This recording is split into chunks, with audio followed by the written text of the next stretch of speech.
Hey guys, welcome to the Emergence podcast, a podcast that aims to empower fitness professionals through candid conversations about building sustainable minds, bodies, and businesses. I'm your host, Laura Gunder, ex-professional ballet dancer turned classical Pilates instructor based in New York City, sharing my insights from a decades-long journey navigating an industry with no set path to success. Thanks so much for tuning in. Hey guys, welcome back to the Emergence podcast. Today we have Alexa Idama. I am so excited to speak to you. Alexa is a certified third generation classical Pilates instructor. She is the founder of Peachtree Pilates, located in Atlanta, Georgia. And her social media platform is Low Impact Fit, correct? Yeah. Okay, good. Mhm. Alexa has about 19 years of experience in the health and wellness space. And she brings a powerful voice to the movement world, rooted in tradition, driven by inclusivity, and sustained by intention. Thank you so much for joining me today. Can you give me a little background about your journey into Pilates and your sort of beginnings into the fitness industry? Yeah. Well, I feel like it's been so long ago since I got into fitness. But before I go on, thank you so much for that great introduction. That was such a good one.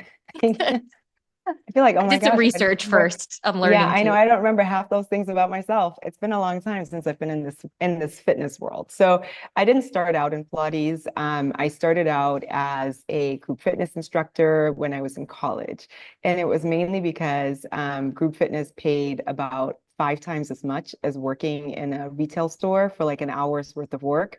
So I did the math behind like, okay, would it be, and I liked working out. So I did the math behind like getting certified and teaching like 3 to 4 classes a week versus working like a full weekend. And it kind of worked out better to teach in the gym than it did to work in like a retail store or a restaurant. And that's kind of where everything started. And I feel like when I got certified, and my first certification was like aerobics instructor. When I first got certified and started working at the gym, I was like, I like this so much better than my actual degree. I feel like when I finished my degree, I knew I didn't want to be a psychologist. And I always had classes and clients on the side, even though I went into a corporate job after I finished college. I was on the side, always sort of working with people and teaching classes. And then fast forward about 10 years later, was it 10? No, that's too far. About 6 years later, after I graduated college, I had my first child. And yeah, I feel like I had my first child. We moved to the US. And when we moved to the US from England, I decided I didn't want to go back into the corporate world. And, fitness was like a really great place to kind of be because it allowed me to work part-time, like take care of my kids, but still have something going. And I feel like I transitioned through every single certification that is out there before finally finding Pilates. And I feel like everything else that I did, it feels like I had been looking for Pilates. And when I found Pilates, I was like, oh my gosh, let me just throw everything else away and just focus on Pilates. And I don't know, that's like in a nutshell, like all the Wow. years, like, yeah. That's such an amazing journey and road to classical Pilates because the fact that you did psychology and then worked in retail, I feel like those are such important elements to being a good teacher. And actually, there's so many skills within just those things in general, let alone also, of course, like the fitness side. So that's very cool to hear. That's really fascinating. I Mhm. love that. And you mentioned that you're third generation. Can you speak a little bit more about sort of choosing classical Pilates and diving more into Joe's method? Mhm. So I actually started out with Peak Pilates, and the way that the original training I did, like the first training I did went, even though the manual was classical, we learned the sequences. It was, I think it was based on Romana's work, or, like it wasn't based on Jake Grimes's work, who is ultimately the lineage that I'm through now, but it was based on Romana's sequence. And it was a great training, but we did it all on contemporary equipment.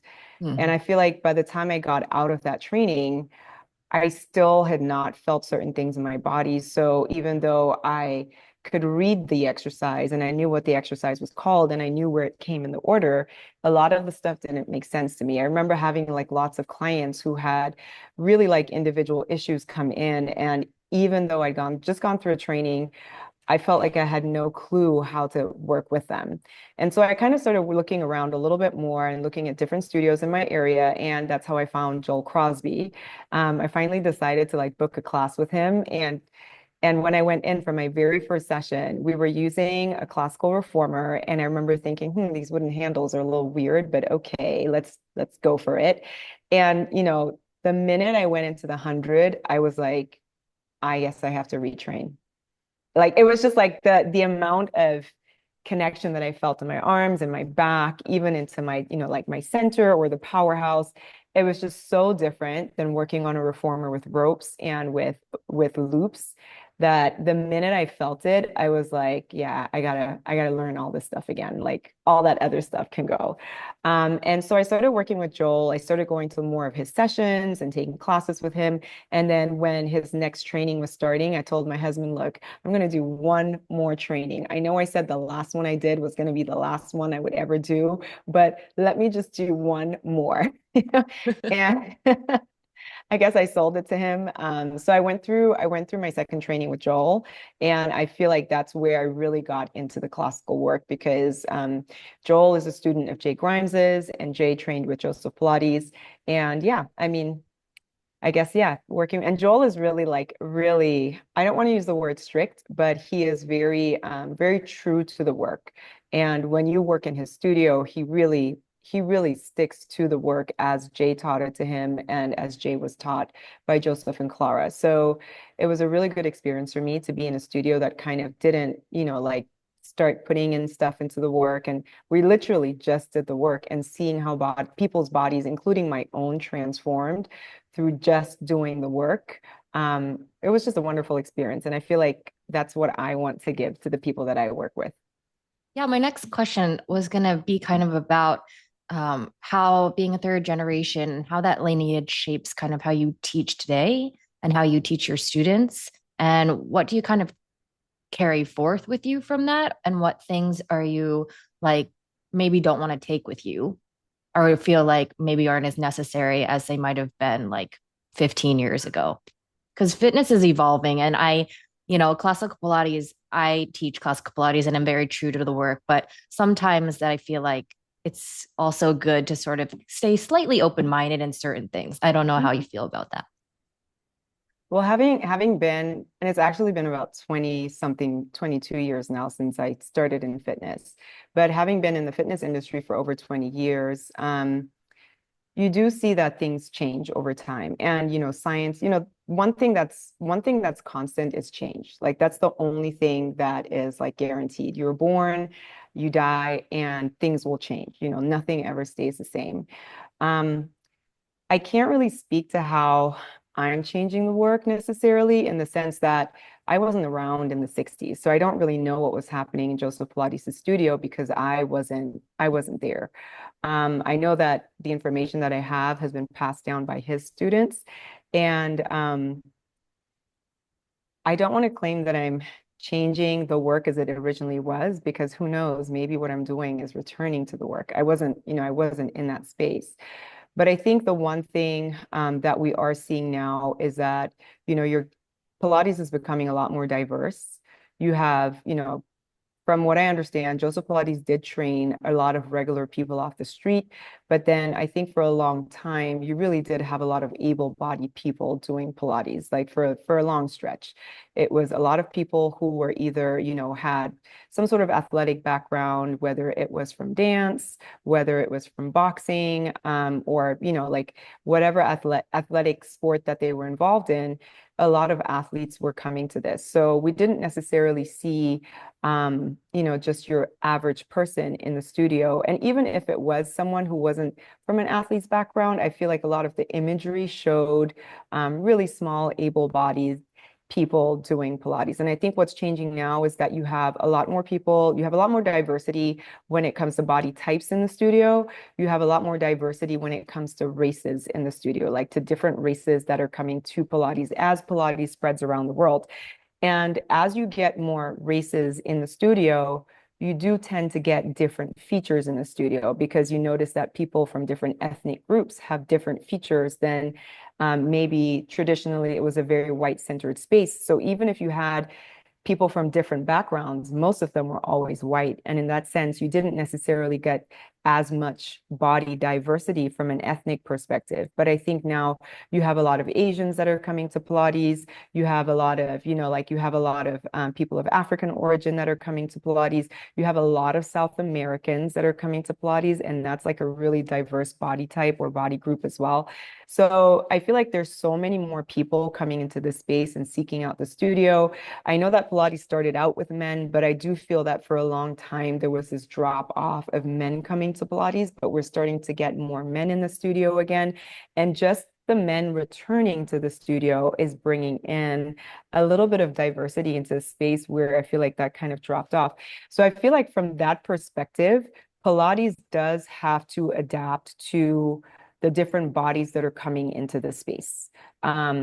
So in terms of evolution, I feel like now we have to consider bodies that maybe were not even considered in the original work. And like I said, I wasn't around, so I don't know who Joseph Pilates considered in the original work. I just know that when I started training in Pilates, there was a lot of, like words like imprinting that were used, and there was a lot of, like there was a lot of emphasis on the standard body that had been in the space the whole time. A lot of times people would work with me, they would not even know what to do with my body. I have a much heavier lower body than upper body. I have a really big butt, which means that in certain things like the roll up, like, it just does not look the same as somebody who has like a flat back body. I also have really strong quads, which means that my quads stick out from, my pelvis, which means that not only am I round in the back, but I'm also round in the front, which means that when I lay flat onto the mat, I'm never really completely flat face down either. And I think it was so, like it was such a thing that, people hadn't seen it. So they would try and cue me to find more connection, more strength in my core. And it was like, how strong does my core need to get? It's just not going to happen. I'm never going to look flat on this mat or on this Cadillac or the reformer. There's always going to be some space when I'm laying face down and when I'm laying face up. So I think just from that perspective, if we're talking about evolution, like looking at the practice and how it applies to the different bodies that are coming into Pilates, and maybe looking at the bone structure in those bodies, and okay, how does that particular bone structure get the most connection versus trying to make the body that comes in fit into the knowledge that we had prior to them coming in, instead of trying to make them look like somebody who is not the same bone structure, looking at how this practice can apply to somebody who looks a little different or maybe has a little bit of a different meat distribution in their body. So if you have, a larger chest, how does that look versus someone who has larger legs? Someone who has shorter legs, how does that look versus someone who has much longer legs? Is a teaser going to look exactly the same for all of them? And I think that those are the little spaces where, I'm hoping that Pilates is evolving, and I'm hoping that teachers are starting to look at things differently as we get more diversity within the teaching space, as we get more diversity in terms of bodies coming into the studio. I feel like the practice has to evolve to fit those bodies. And this is just from a classical perspective. So I'm not talking at all about what is happening in the contemporary world, because I feel like that's a whole different discussion. And yeah, I don't know if I can stay so positive when I when I think about what's happening there. But that would be, and of course, like we do have now, maybe we can see certain things in the body that we weren't able to see before. Maybe I do believe that the more a teacher teaches, the more their teaching evolves, and the more they, as your teaching evolves, what you're teaching your clients evolves. So yeah, it's interesting. Like, in one way, I don't know if Pilates has evolved, like if we're talking about the classical work, because we're still doing a lot of the original exercises. But in other ways, teachers are finding connections within their own bodies. They're seeing how things are done by the clients that come into the room, clients that may never have been in the room before. And with that knowledge, I feel like the space is evolving, but not necessarily becoming something that is not Pilates. Hopefully that makes sense. No, that makes perfect sense. I love everything you just said. There's so much there, but I think from my understanding of what you're saying is like to be a good teacher, it's not about changing the work, it's about sharpening teachers' critical thinking skills to think outside of the norm and look at like the skeleton and how to use the system and the framework to best serve that body in front of you and really think more deeply and less sort of surface level to sort of just like what the exercises are, but how can we use that order and the framework and the system to best benefit the body that's in front of us. And I think that's a very exciting direction that Pilates is heading in. And Mhm. for newer teachers, it can be overwhelming because, of course, you need to know your system. That's just, you need to know the order. That's just like the meat and potatoes. That's very basic. But I think that's what's so beautiful about all these continuing education programs and like teachers like you who really are emphasizing the importance of looking at different bodies and the inclusion of different bodies. And that's actually kind of leading into one of my other questions, sort of talking about inclusiveness within the studio. You spoke about wanting to make Pilates more inviting for like Black and Brown women and sort of dismantle any barriers for them. And I know that I personally thought a lot about that when I was doing kind of Pilates in college. And I was just, that was like I don't know, like 5 or 6 years ago. But that's something I really thought about was just sort of like the inclusiveness of this work. And yeah, I was sort of just sort of curious about your thoughts on that. Yeah, so I think maybe part of that comes from a little bit of a selfish perspective for me because when I first started Pilates, I would go into the studio and I would constantly be the only one, right? Like I would be the only Black person, usually the only person of color in the studio. It was quite interesting. I did have an Indian guy on my training with Joel, so it was like the two Wow. of us. Yeah, so it was like the two of us on that training. But typically, when I would come into the studio to work out or when I would go to a class, if I didn't go to Joel's studio, if I went somewhere else, it was always just me. And it was, like it was whether it's from the perspective of the teacher would get really excited to finally have a Black person in class, because that does happen too. Like you see someone, you're like, oh my God, I'm so excited. It's finally like, Yeah. someone who is not white who's walking in the door. Like either from that perspective or from the perspective of like, the clients would be like really confused if I was there to deliver something or if I was taking the class with them.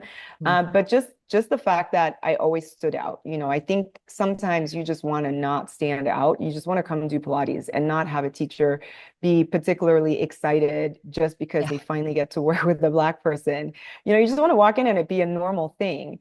So I think from that perspective, I was like, man, if I can just get more people into the studio, then there can just be more of us in the studio, and then it will just be normal. And when I walk into the studio, it will be a normal thing versus something like extraordinary for that day that, happened for that studio. So there's like a selfish, so I started talking about Pilates just to kind of hopefully get more people into the space.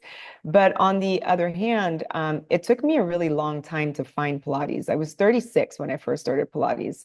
And God, you look amazing. I mean, if you're listening, you literally look like you're like in your late 20s. But yeah. no. Well, thank you so much. I appreciate it. But yeah, I was 36 when I found Pilates, and I kind of thought to myself, why did it take me so long? And what's even more interesting is at the time I was working in a gym and I was a yoga teacher, and I was a yoga teacher and personal trainer, and the personal training floor and the yoga studio were sandwiching a Pilates studio. So if I was going onto the personal training floor, I would have to walk from the yoga studio past the Pilates studio to the personal training floor. If I was going back to the yoga studio, I would have to walk past the Pilates studio, but I never went in. And there was this mental block in my mind that it almost felt like, well, this is not the room for us. Like this is, I never saw anyone in the room that looked like me. So in my mind, it was just like, oh, that's so similar to yoga. So I don't even need to think about it. I'm already going into the yoga room. Why would I need to add Pilates to this? And I never see anyone in there that looks like me. I've heard this is extremely expensive. So if I go in there and they try to sell me $1,000 package and I don't have $1,000, I'm going to look so stupid. And for that reason, I never even checked it out. Until a colleague of mine was going through her certification and she was like, hey, I need a body, just come into the room. It's not going to cost anything. I was like, okay, but don't sell me anything after. Like, I'm going to come in and do the session, but, like, that's going to be it. And I remember that I remember that before that session, I had had like for months, I had had this horrible knee pain. And it was literally like I had needles stuck into my knees. And everybody who was in their 30s was just saying, oh, that's just how it is now. You're just going to have knee pain. And I remember going into this Pilates session as a practice body, not expecting anything, ready to run after the session so that she would not sell me anything. And she had me in turnout, or she had me like in the narrow V throughout the session. And I remember like after the session getting off the reformer thinking, I don't feel my knees anymore. What just happened? Like I have been in excruciating pain, so uncomfortable for months now, thinking this is just how my life is going to be. And I've been doing all the things. I've been stretching. I've been foam rolling. I've been doing yoga. I've been doing rehab exercises. I've been working with PTs, and my knees have been, like it has just been unbearable. Like when I sleep, I have these needles. When I'm driving, I have these needles, and I don't feel these needles in my knees. And I was like, what is this? Okay, when do you want me to come in next? When do you next need a practice body? I was like, let me come in again and try this. And then I started asking, like, does anybody need a practice body? Can I just come in? And I found out that the whole time that I've been working at this, at this gym, I actually had free Pilates sessions. They would give us, like if we were trainers or, teachers, if we worked at the gym, if there was a spot open in class, I could have been taking class for the 10 years that I was working there, and I just had never gone in. So I started going into class, and my knees kept getting better and better. And then I was like, every single Black person on earth needs to find out about this because I know I'm not the only one with knee pain, and everybody who has knee pain needs to find out about this. And that's when I decided to get certified because I kind of felt like, if there are people telling us about this, we're either not listening because we're just taking it as another sales pitch, and we're just not even considering Pilates, or the fact that we're not seeing anybody that looks like us just makes it, we don't want to be the only ones. Like we go in and we just don't want to be the only ones in the Pilates studio. So I was like, if I can talk about Pilates, if I can get certified, I can convince people to come in. I was really big into yoga at the time, and I was like, man, there's so much that I'm doing here that if I would have known, like if I would have even thought about like extending my spine a certain way, or just the connections that I was getting from the equipment. And it wasn't even classical equipment, but what I was finding in my body, I was just thinking to myself, if I had known this before starting my yoga practice, I would have been so much more advanced in my practice and have so much more awareness of my body and so much more control of what I was doing. The injuries I was experiencing, I wouldn't have those. So I was like, yeah, I just want more people to know about this. And especially, if no one's talking to the Black community, I want more Black people to know about this because it is, we deserve to also have some of these benefits that Pilates offers. Yeah, and that's where my drive to make this more inclusive comes from. That's why I got certified. That's why I went through a second certification. That's why I started posting on social media just to kind of spread the awareness. Because again, like I went on social media and I wasn't seeing anybody that looked like me that was sharing, especially sharing anything that was not mat related. So everybody was sharing mat work, but nobody was talking about the full system of Pilates. So I started sharing on social media, and then COVID happened, and I don't know, I feel like the rest is history. Yeah, that was my Mhm. next transition question actually. So your Instagram is low impact fitness. You have like over Mhm. 100,000 followers, which is Mhm. amazing. And I do think COVID was such a special time for people. I think actually the Pilates industry, because it gave a lot of time for people to, you're locked in your homes to play around with the work with their own bodies. And then yeah, people were online. So but by creating low impact fitness, kind of what were you hoping to build? I guess you kind of just touched on it now, but and how did it sort of help your business? And did it help you connect with a whole like broader range and community? Has it changed your sort of outreach right now comparatively? I'll try and remember all those questions. Sorry. Hopefully Yeah. hopefully I'll answer all of them, or, remind me if there's anything Yeah. that I Yeah. answered. So when I first started Low Impact Fit, as a name kind of suggests, it was, it was more to share with people like what they could do from a low impact perspective. Because, like I said, I was kind of like, I was teaching Pilates, but I was still teaching a lot of other things. And I was still really heavy into my yoga practice. And I was teaching formats like bar, I was doing strength training. So just anything that didn't have like running or jumping. And I wanted to kind of share that, if you're someone out there who is going through a lot of joint pain, because that's where I was coming from, I had a lot of knee pain, lower back pain, a lot of issues with my spine.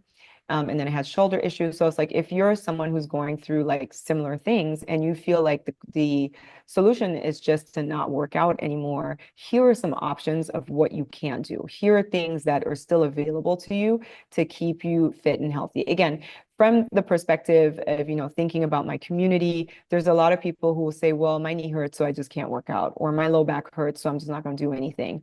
And that's the absolute wrong thing to do. If your knee hurts, you should be doing some kind of movement that strengthens around that joint, as long as you're not actively inflamed. But you should be working to strengthen the muscles around it. If your lower back hurts, you should be looking to strengthen whatever is causing compression in your back. You strengthen the muscles that help you stay more lifted and open so that you're not pressing on any nerves that are causing pain. So when I started Low Impact Fit, at the time, nobody on Instagram was using their real name. Like everybody had an alias. Yeah. And I feel like, I was thinking, like Alexa Pilates was gone, or Pilates Alexa. Like when I looked that up, it was gone. Your Pilates girl was already taken by someone else. And I was like, okay, what else do people know me for? And, the places that I worked, everybody knew that, if you took Alexa's class, it was going to be a really great workout. Or if you did a session with Alexa, it was going to be a really great workout. But it was not going to put any strain on your joints. So that's where a Low Impact Fit came from.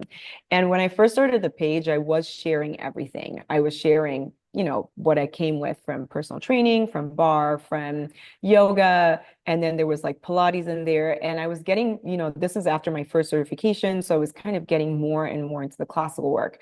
And eventually, people started reaching out to me and saying things like, oh, we did this Pilates workout that you recommended. And I would look at what they were doing and I was like, oh my God, they're not doing Pilates. It's a strength workout.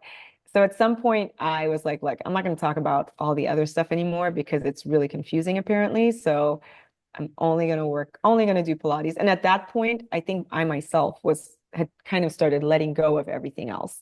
And I wasn't really doing as much yoga anymore. I wasn't doing as much of like things like bar and trying to think of what other formats. There were like some other things that I was teaching. I just wasn't doing a lot of that anymore. And I was mainly doing Pilates. I think because when I went through my second certification, there really wasn't any time to do anything else. Like it was so many hours and so much work that, yeah, all I could do was Pilates. And at that point, I was like, hey guys, I'm only going to talk about Pilates now. And I'm only going to talk about classical Pilates because I don't want anyone else to tell me that they went into a contemporary studio because I was recommending it. Because, I don't want to hate on contemporary Pilates, but I really want people to find the classical work because I think that it gives you the most value for your money. And from my experience, also the best results. So that's what I'm talking about. And that's what I would like everybody to go out and find. I don't know. I hope I answered all the questions that you asked. I'm trying to think if there's anything that I missed. No, though, that was a perfect Oh, answer. I think you asked if it extended my reach. Yes, Yeah. it was. Yeah. So I started just before COVID to share on, social media.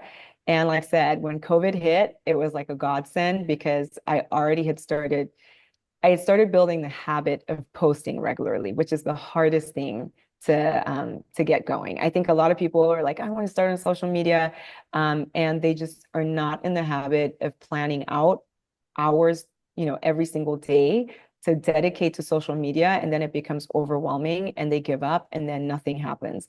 But I had already started posting like I think it was 2020. I was like, I'm not going to have any New Year's resolutions apart from the fact that I'm going to post every single day. So I think COVID started, like the lockdown started around March. So from January through to February, I had already been posting every single day, even if it was not good stuff. I would just post and I would post and put time and make content. So when COVID hit, I was already in that habit of posting regularly and I already had like stuff on my feed. And I think that when people were looking online to find fitness stuff, I had a feed that had fitness things on there. And then I started teaching IG live classes, which was like a really big thing during COVID. And then I got my first like celebrity who was working out with me online, which was like a big thing. And I took part in this, because I had that consistent habit of posting. When the lady that I was working with, Bozoma St. John, when she ran like a big I'm trying to remember what it was called now. Like now that I'm talking, I can't remember it, but it was Share Your Voice, where these, white female influencers or people who were really big on the social media space gave their platform for one day to a black, like a black person in a similar space who had less, who was kind of who should have had the same amount of influence, but just had less. So I took part in that campaign. And I feel like within like 3 days, I went from having 1,000 followers to having like 15,000 followers, which was crazy.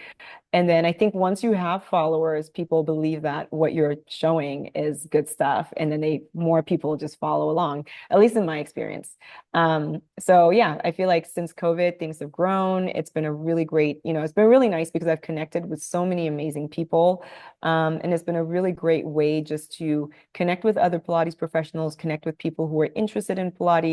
And it's definitely been a plus for my business. I can definitely say that.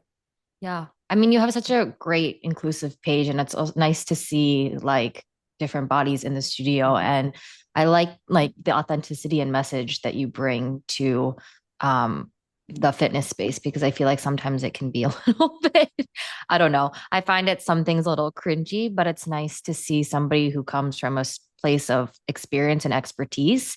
And I like seeing those people with a lot of following, because I think it's really important to be for younger women to be careful of who they're following and make sure those people are qualified, because I think sometimes there's a lot of misinformation when it comes to what people should be doing and how they should be learning. I think that's really great. But I want to talk about, you have your own Pilates studio and you are also your own teacher training Mhm. program now. So, yeah, can you tell me a little bit about opening the studio and then deciding to start your own certification program? So I'll say the certification program came first. Oh, interesting. Yes, which is, I feel like I definitely did things backward, but I'm so glad that I did. So years ago, I managed about like, I think about 10 years ago now, I managed the studio. And I think after that experience, I said I would never do it again. Like it left me so burned out and so drained to be teaching, managing, doing all the admin behind stuff. And then it wasn't even my space. So I managed a studio for a year, and at the end of it, I think I had alopecia, and I was like, for my health, I can never own a studio. Like I just can't. Um, so in my mind, I always said, I'm going to do the virtual thing. I'm never going to own a studio. And then about 2 years ago, I attended a conference with Black Girl Pilates, and there was 50 of us in the room, like 50, maybe even more than that. But there was a lot of Pilates teachers, a lot of Pilates enthusiasts in the room, and there was a couple of people who were either going through certification or who were, wanted to get certified. And I remember one of the ladies saying, "So who in here has a certification? Because I'm ready to switch for mine," because she had gone through some traumatic stuff in her certification. And she was like, "I'm ready to switch from my certification and I want to work with one of you guys that I met here today." And the room was silent. There was not one person who was offering a certification program. And even when we tried to think of someone who might not be at the conference, who was, you know, in the US, we could only think of one or two people who had a certification program. And I think in that moment, I was like, you know what? If we don't do it, like if somebody here has to offer certification. And I think that's when the idea was born. So I started, like I was like, okay, I'm gonna run a certification program, but it's only going to be mat because, I don't have a studio, and mat is an easy thing to kind of like, start introducing to the community. And, I think because I was thinking I'm going to do it from my house because I have a pretty big living room. I think, if you're following Yeah. me on social media, you know that I had a full living room full of Pilates equipment. And I was like, I can fit about 10 people in here. And I remember like the platform that I used to sign people up didn't allow me to set a limit on how many people could sign up. And, in the beginning, like 3 people signed up and I was like, oh, this is great. It's going to be about 10. At 10, I'm just going to take away the link and then nobody's going to be able to sign up anymore. And I remember going to bed one day and waking up, and I woke up in the morning and there were 17 people signed up for the training. And yeah. And then I thought to myself, oh shit, like, I'm sorry, I'm not supposed to swear on the podcast, maybe, You but can do it. It's okay. I thought I only got one guest bathroom, like, I only have one guest toilet. And sometimes when the wrong guest uses it, it floods. So what happens if I have 17 people here and my guest bathroom floods and I have my kids running around the house and then my husband wants to make dinner or wants to get something to eat? I'm like, this is going to be so chaotic. What was I thinking? Thinking that I could run the certification out of my living room was so stupid. And I was like, okay, you know what? I'm going to throw it out in the universe, and the universe, is going to provide.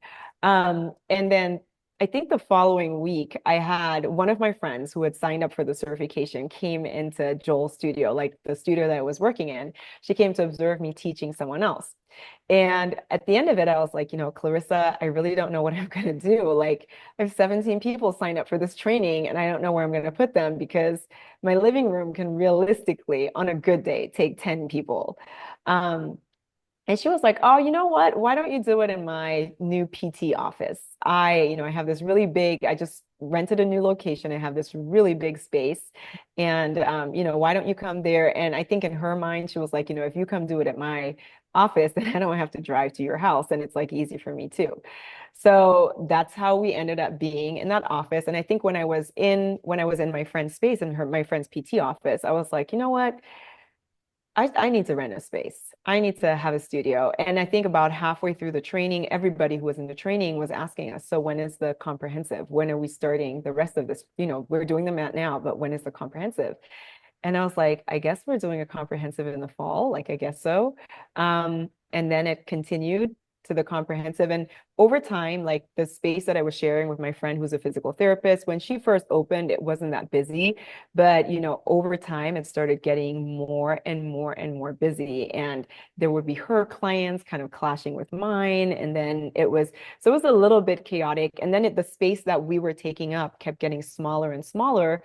And I was like, this is not really working out, like for the amount of people that we had signed up for the training. And I started looking at different spaces. And I think, it's just like this like roll on Snowball. this Yeah. effect. Yeah. Like, it's like one thing leads to the next. And then I came and looked into the space and I was like, this is great. And when I looked at it, the landlord said he could do all of the renovation. And I was like, so all I need to do is literally transport my stuff from one location to another. Like I don't even have to do a renovation or anything. And yeah, that's how we have the space. So I opened the studio 3 months ago, which like this location. I know I Oh, was somewhere wow. else before It's a this, but yeah, beautiful studio. thank you. Yeah, so most of this equipment was sitting in about a quarter of this space, like all jammed together, and then also my living room. Um, and I would take it for teacher training weekends and then take it back home. And I was like, yeah, I can't do this anymore. So yeah, finding the space was really great. It's a little bit closer to Atlanta as well. So the location is really, really, it's just been such a good move. And I'm so glad that I finally did it. And if I have like two regrets in life, one would be that I didn't start Pilates earlier than I did. And the second would be that, working at someone else's studio is not the same as opening your own. And I wish I had just gone ahead and opened my studio a few years ago. I mean, if anything, like you said, trust in the universe. I feel like everything works out the way it should, though, because then I feel probably wouldn't have done this certification program and like built your own clientele. So Yeah. sometimes, like in retrospect, it all works out. But Mhm. that's so amazing. I So do have you're, some.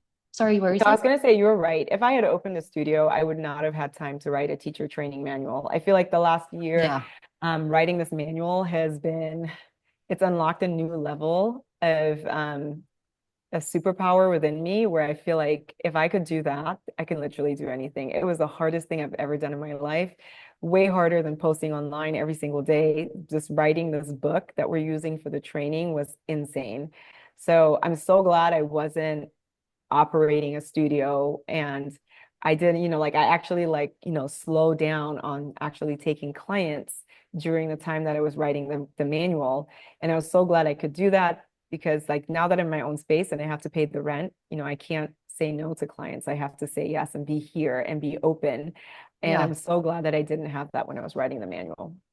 Yeah, I think it's important to look at those slow moments. And you seem very, like, obviously ambitious and use that time in a way that's actually productive and not, yeah, it's kind of nice when you do have those slow moments. Sometimes I forget that some of the best things are built in those slow seasons, whether that be like your self practice, you're writing a book, or COVID, you're building a social media platform. Like, in the stillness, we can actually create so much if we kind of just let ourselves relax and kind of get creative. It's kind of nice. But since you're a teacher trainer and you have your own students, what do you look for in a proficient teacher from a Mhm. certifier's perspective? I think there's a couple of things. Like one, obviously, you need to have a foundation. So, at the base of things, you need to know the basics. Like you need to know the order. You need to know um, just from that foundational perspective. But I think even more important than that is one, how to apply the foundation or how to apply the original work to the body that's in front of you. Um, have you experienced enough of that work within your own body to teach it to someone else? Because I think that's something that happens a lot, and I've, even within myself, you have seasons where you're so busy teaching Pilates that you end up not doing a lot of Pilates, or you're so busy with all kinds of stuff. So even though you have this piece of paper that tells the world that you are a certified Pilates teacher, you have slowed down with your own practice so much that you've forgotten what the work feels like in your body. So I think what I look for in a teacher is somebody who understands the work in their body, understands the foundational work and how to apply that to the person in front of them, and somebody who is open-minded. I think that that's really important because, like I said, change is constant. You every day we get people walking into the studio who look nothing like the people that we've been training for the last few months or the last few years, look nothing like a client that we've had in the past. Are you open enough to be able to see what you can do with the person that walks in? And are you also confident enough to turn, like, to refer someone to someone else? Like, are you confident enough to say, I have no idea what to do with you. I can't work with you. You need to find someone who's either not a Pilates teacher or go work with this other person either in the studio or across town. But I'm not the person who's going to be able to help you with what you're going through. Well, I think that's really important that you said that. And I feel like in the beginning, teachers are so scared because also if you're trying to pay your bills, but I Mhm. absolutely 100% agree. Like if you don't feel comfortable working with that client, you should not be working with that client, especially if Yeah. you're newer and they have like scoliosis or sciatica and it's Mhm. just way past your level of expertise. That's not going to be beneficial for you as a teacher or for that client. So I think that is very, very important. When Mhm. training future instructors, what key aspects of the classical method do you focus on and why? So I mean, I don't think I think our training is pretty much, I would say, it teaches probably very similar things to all other classical trainings Hmm. in the sense that we go through the beginner system, we go through the intermediate system, and we go through the advanced system. And I know that some trainings might call it something else. They have like seminars, like they have beginner seminar, Mm. intermediate seminar. But I think generally we're working through the beginner system, intermediate, and advanced. So we're still teaching that foundational work to the people in our training. I think the one biggest differentiator between our training and maybe a lot of the others out there is that we teach it from the perspective of a Black teacher. So we have a lot of Black bodies in our training, or we have a lot of minority bodies because I know that we also have Latinas in our training. Generally, we have a lot of people who are not, like fully Caucasian in the training. And I think just teaching from the perspective that in this room full of bodies that are typically not the bodies that we've seen on the magazine, how can we get everybody in this room to be successful at the same exercises, at the beginner system exercises, at the intermediate system exercises, and eventually also the advanced system exercises?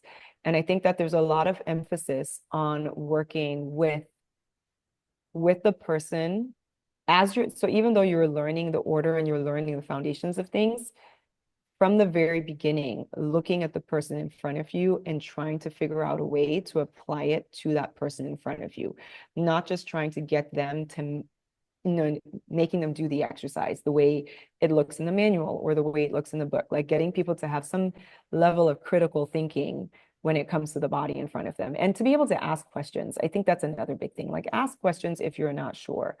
Mm. So I think that's one of the things that the training was really focused on was like, I mean, we had ladies with spinal fusions at the end of our training. We had like a couple of apprentices who got pregnant. So we had pregnant bodies in the Wow. room. Yeah, it was very, I think we had a very fertile training program. I think, I feel like we had so many people fall pregnant, after they They're like started training with moving and us. feeling so good. Yes. So, it did something positive for That's great. for life in the bedroom. But Look at my new flexibility. Yeah. I know. Yeah. So I think that's another selling point, of our training. There's a high probability that, if you want to get pregnant, you will get pregnant.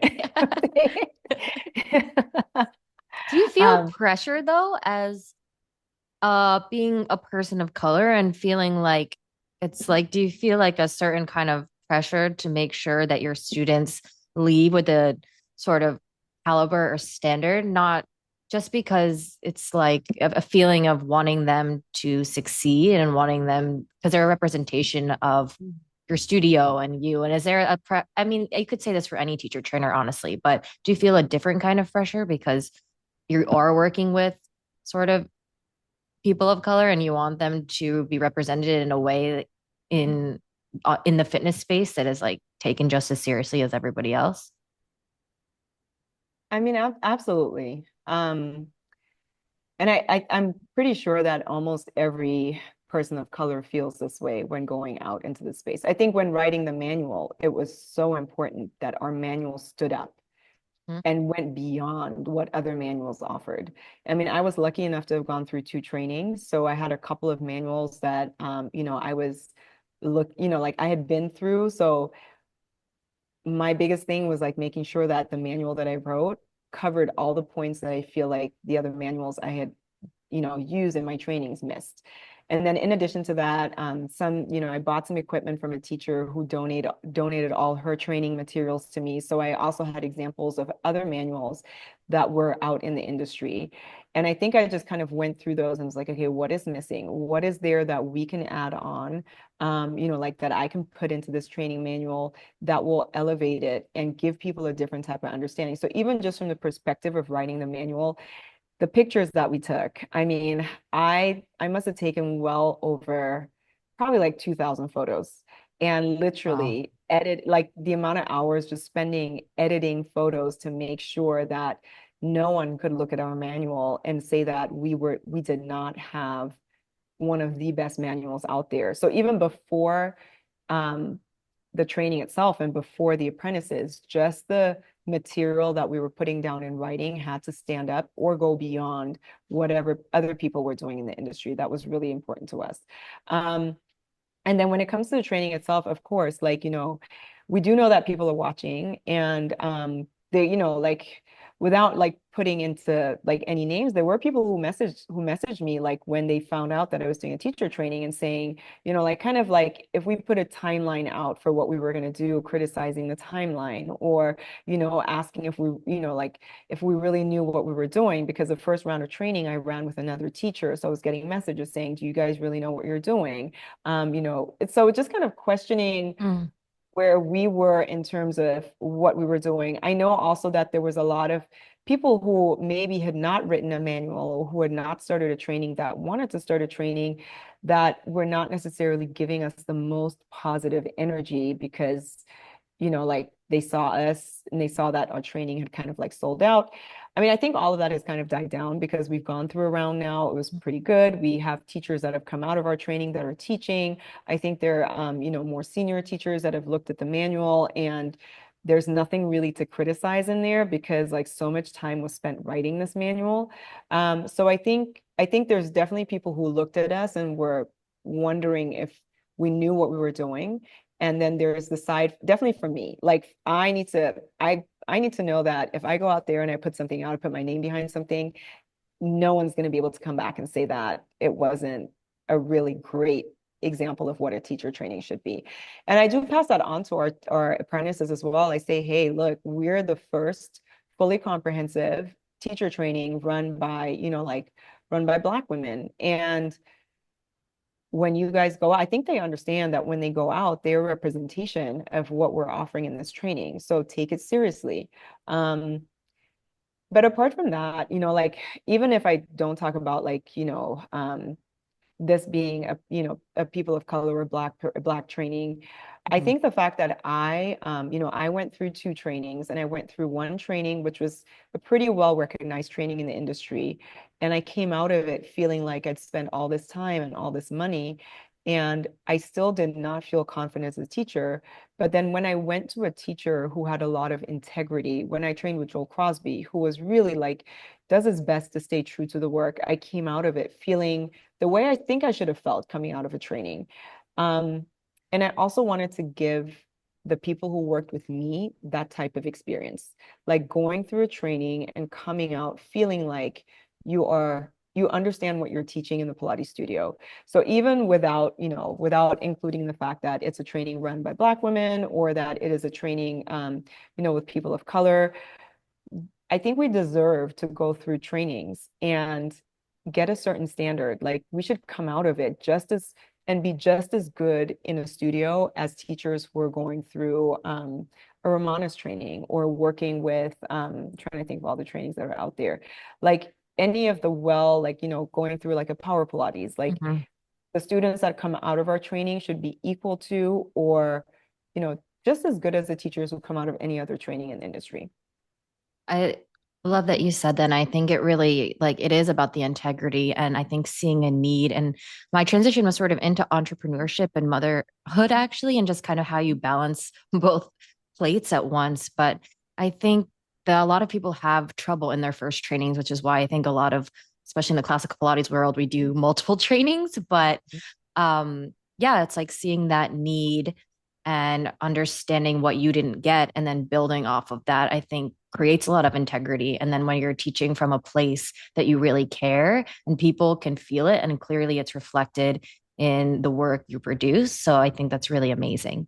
But yeah, sort of, I know we have running out of time, but as an entrepreneur, as a mother, as a business owner, how do you sort of, I know a lot of people are like, how do people juggle this all? And you touched on burnout, and Pilates is such a, you give so much energy to it. And then now you have all your own mentees. So what is that like? I'll be honest, I don't think I've had a balance in the last year. Like I feel like people are constantly in search of work-life balance. And I do think that some people find it. Um, I think that there are seasons where you have to hustle, and there are seasons when that hustle that you go through leads to rest. And, I did not have work-life balance over this last year. I had to tell my husband, just bear with me, just make it through this year and, things will calm down a little bit. But I know that I didn't take any weekends off. I think I took like one weekend off to go to the beach with my husband and my brother. But other than that, it was just constantly either it was a teacher training weekend or it was, writing the manual. Because one other thing that I need to explain is that, I wrote the manual as the training was going on because it My took God. it took about a year and a half to write this manual. Like I thought it was going to be a 3 month process, but it took about a year and a half because just from the pictures perspective itself, just from taking the photos, taking all those photos and editing them to the words that were being written in the manual was such a long process um, that, like if I had not sold the training, I may never finish the manual because it was just such an intense process. And like I said, not taking any time off like throughout the whole year. So I don't think I had a lot of balance this past year. I feel like I'm coming back to a place where I'm able to take like, Sundays off. Mhm. But then now I've got the studio to figure out. So hopefully I'll get back to a place of balance. My kids are a little older now. Like I was a part-time stay-at-home mom for a really long time. So I feel like I did give them a lot of time. And I really only started, working full-time or going into social media and Pilates full-time once they were in school full-time Monday to Friday. So I feel like my kids are a little bit more self-sufficient now. And I still see them in the evenings, like any other working parent, I guess. They, a lot of times they don't even want to talk to me. So Yeah. like they're busy with their own friends and their own stuff and they're hanging out with people. So I feel like this is the season where I can really focus on sort of building my career and building my business. And I guess, yeah, so maybe it's a good thing that I didn't have a studio before this because the studio does take up a lot of time, like figuring out the systems here, figuring out all the processes, making sure that I'm offering a good product, and then at the same time getting ready for the next round of teacher training that's starting in August. So I wish I could say this is how I balance things, but I also want to be honest with people. Sometimes it's a season of hustle. And Myron Golden, I went to a conference where Myron Golden, I don't know if you've heard of him, but Myron Golden was giving a presentation. If you haven't, you should look him up. He's really good. He was giving he was talking at that conference, and he mentioned that all successful people, or 99% of them have this U curve. And a lot of times, like in the beginning, when you're thinking about an idea, it's really exciting. And that part is really easy. And then you start working on the idea that you thought of. And all of a sudden, things get really bad, because it's so time consuming to work and make something, create something. And you have to go through this period of really going down to the depths of, Your soul, like everything. yeah, Yeah. depths of your soul, like depths of like not sleeping, in order for you to go back out to a place where things are, a place of ease. So the last year has been like a little bit of a hell with this writing this manual, but at the same time, I don't have to do it again. Like I might do some updates to it, but overall, the manual is written, and now I can run trainings consistently using this manual. So I feel like if anyone out there is like wondering how other people do it, I will let you know that there's a lot of us who are not doing it. We're not sleeping. We're not eating right. We're not getting in as many workouts as we would like. Definitely did not have a facial for a really long time. Like, like just the self-care side of Yeah. things, didn't do any of those things. But, once you have created the thing that you're working on, once you have put your systems in place, once you have done the work, then the work is done. And if we look at like someone like Brooke Seiler, who probably spent a lot of time writing her book 25 years ago, the book is still selling. People who put in that work, as long as you have a product out there, that product continues to sell. Like you working on this podcast, it can't be easy. No, I But have not been taking the best care of myself. But no, I honestly love the radical honesty. And I think that is something really important, like to achieve a certain level of success or excellence takes some level of sacrifice. And we can't deny that that's just part of it. No Mhm. matter like how much red light therapy and all the things that they tell you, like, yeah, sometimes it's just going to be a period of like, it's not glamorous, just a little Yeah. rough, but it's okay. Mhm. No, I totally agree. And know that it's okay. So if you're in that phase where you know that you are creating something or you're working on something that you truly believe in and that is truly worthwhile, stick with it. I feel like the consistency is the most important part. Stick with it, keep working on it. Um, know that once it's completed, once you have put it out there, you can return to a little bit more of a sense of balance. But I don't really see any really successful people in a truly balanced place. Like if I'm honest, I don't know anybody who is really like balanced. I think you got to work I think it's and like a pendulum balance. It's always hmm like you were saying, consistently changing. Like you'll have hmm maybe a week of balance, and then it's just kind of, yeah, it seems unrealistic to expect your life hmm is going to be balanced at all times. Like you're going to have yeah. phases, but it's just not a reality to live a balanced Mhm. life, to be Yeah, an entrepreneur.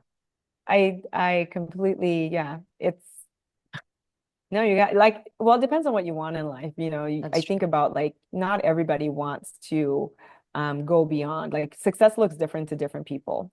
And I feel like if success is teaching 2 classes a week, then maybe you might get a better balance that way in your life.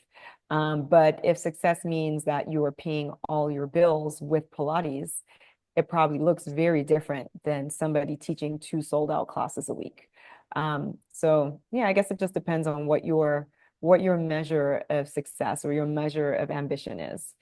Um, but yeah, if you're a Pilates teacher and you're thinking about like, like how's anyone else doing it? We're not. We're all work. Anybody who that you see that is successful or somebody who's making things happen, they are working day and night to make that thing happen. I remember people asking me about my social media, like how I got all that content out. And I was like, because I spent 5 hours a day making content. It's not, it's like an hour of filming and then, 2 hours of editing, an hour of trying to get it to post the right way, because sometimes you post and then it doesn't post the Mhm. right way or the caption is wrong. And, like you made us, you have to fix it. So you got to allocate like, 4 hours a day to like your social media in order for it to be successful. And anybody who says they only do 30 minutes or they do a month's planning and it just works out and it goes viral, they are not telling you the truth. Um, it is a daily process if you want your social media to grow of, yeah, of thinking about content, creating the content. And it's like anything else is the same, you got to put in the work in order to get an outcome. But I can totally see that in just everything you embody and everything you've done through our conversation. It's actually quite inspiring to see sort of your journey and how you've kind of created this beautiful space and like this amazing teacher training program. It's really cool to see the evolution of your studio. And I'm going to end on two kind of like fast questions, but what's the best piece of advice you received in your career so far? Hmm. Trying to think. Like a stumper because it's like, which one? Well, I guess when I went to Myron Golden's, when I went to his talk, him kind of saying, if you want to be successful, you've got to go down before you can come back up. Like you've got to accept that the fact that, when you're all the way down in the pits and you feel like giving up and you feel like things are never going to get better, just know that if you keep at it, eventually you come back up on the other side and it does get a little better. I completely agree. Sometimes Mhm. I will like talk to myself and be like, keep pushing like a crazy person. But I do that Mhm. sometimes. It helps. And what message do you want to leave with the listeners, especially for those who may feel like Pilates isn't for them? I think Pilates is for everybody, or it's for 99% of people. There are a couple of people that, quite honestly, they could probably get better results from something that's not Pilates because of whatever it is that they're going through and what their goals are. But I feel like Pilates has something for almost every single body that's out there. And there's so many benefits to this practice. The awareness that you gain from doing Pilates, the space that you get in your body, and it really is the only workout that I've found to date where not only does it feel like you've gotten a workout in, but you also feel fantastic after. Like you feel balanced after. And like I said, I was a yoga teacher for a really long time. Even yoga never left me feeling the way Pilates leaves me feeling. Like I feel just functional. And I feel like everybody deserves to feel functional inside of their own bodies. So if you're considering doing Pilates and you've never done Pilates before, it really it's for you. You should try it. And, try it at least 10 times. So I think you do have to do Pilates 10 times because sometimes in the first session, Oh my God, it's too you don't much. feel, Yeah. yeah, you don't feel as much. But after your 10th session, and it goes to that saying, that Joseph Pilates quote, where in 10 sessions you'll feel the difference, in 20 sessions you'll see the difference, and in 30 sessions you'll have a whole new body. And I know that people say that that quote is not accurate, but the way I interpret it is in 10 sessions, you will feel the difference. You will no longer be like your very first session. So if you weren't feeling the depth of the work in your first session, by the 10th session, frogs and circles are not going to feel the same way as they did in your first session. By the time you get to 20 sessions, you will probably be walking taller. You will probably. So when people see you, it's not that you're going to turn into Naomi Campbell or into The Rock. It just means that your muscles will hold you up a different way. So you're going to look different than you did when you were slouching and when you were in pain, when you were uncomfortable. And then by 30 sessions, you'll have the way I see it is you'll have a whole new body means that you will you will just live life differently. By my 30th Pilates session, my knees didn't hurt and I could walk around the park. So I had this different body that allowed me to do things that the body that was in pain didn't allow me to do. So I feel like that's how it's not, doesn't mean that you'll look like you had surgery and you will be back to, like you'll have a six pack. It just means that the way your life will function will be better. And yeah, that body will serve you better than the 130 sessions ago. Thank you so much. Honestly, this has been such an inspirational conversation. And again, thank you to Alexa Idama. You can find her at Low Impact Fit on Instagram and Peachtree Pilates in Atlanta, Georgia. So thank you so much. This was such a wonderful conversation. Thank you for Thanks having for me, Laura.